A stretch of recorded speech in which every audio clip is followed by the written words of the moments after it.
Good afternoon. I'm honored to be here today. I want to thank Dan. I argued that Commissioner Suzanne Malice McKenna would probably be the better person to do this, but after reading the book and listening to Professor Fitzgerald, I'm confident now that I have a strong message to send in my department, the Department of Community Development. It was created last year as a combination of the legacy Department of Planning and Development, Department of Housing, and Mayor's Office of Workforce Development. Our business is the focusing and infusing the resources and programs that we have and focus on the retention and creation of business, housing, and jobs, and recognizing that, in fact, that is the equation to a successful neighborhood. Before I get started, again, I want to thank you, Dan, and the Chicago Manufacturing Renaissance Council for having me. I also would like to recognize two very important people on my staff who work in this world every day and are huge in moving the movement forward for the city of Chicago. Nora Curry, if you could just wave them around, and Rona Janko, who are, key, like I said, key players in my department who are every day working on these initiatives. I'd also like to recognize Josh Milberg, First Deputy Commissioner of the Chicago Department of Environment. Josh is in the back. He's here to listen and report back to Suzanne if he's out there.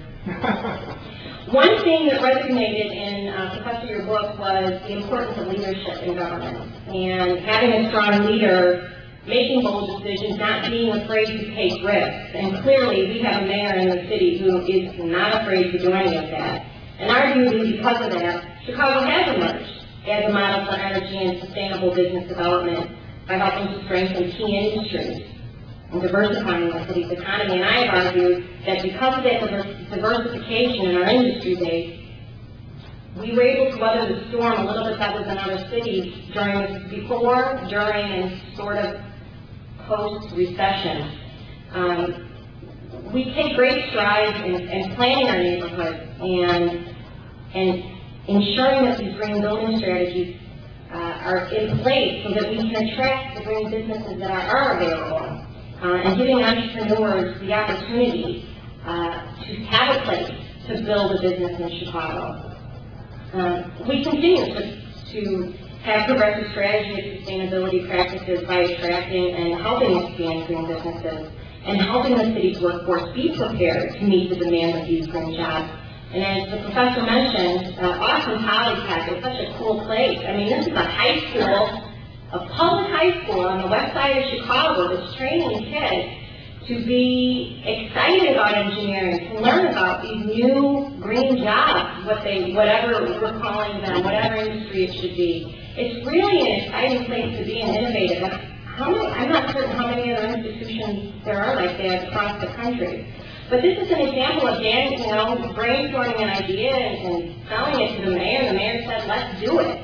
And I think the mayor recognizes that the workforce is huge, preparing the workforce. He is totally stepping up the game at city colleges. The new chancellor has her hands full because he keeps saying that, and you mentioned this in your book, and I wrote it down, that we become biased against manufacturing and blue-collar workers.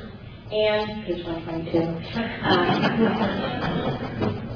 It's critical. I mean, these are great paying jobs. These are unbelievable jobs. And there is this bias. And it frustrates the mayor because, the vocational school concept has just lost its power. And he is doing everything he can to bring that back.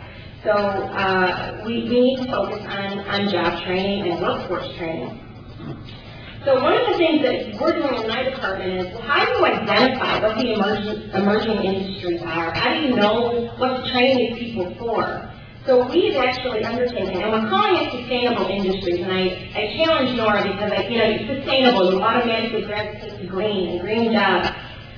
But in fact, it's a plan, it's the other sustainable. It's creating a plan of action to attract and grow sustainable industries and to promote economic development in a targeted manner. And to be strategic about this. We need to create an economic development roadmap to guide Chicago into the future. And in the process, we're going to take a fresh look at every one of our programs, initiatives, and tools to assist businesses. That means rebuilding upon, revising our past, and possibly replacing the methods that we've been using, in some cases for decades. The sustainable aspect of the strategy may sound like it's going to be another green program. It's not. But arguably, through this exercise, I can almost guarantee there will be green businesses that are going to be identified as emerging. So it is going to be a good exercise for us to go through so that we can get a handle on what does the city of Chicago need to be looking at to further the green industry and, for that matter, other industries in the city.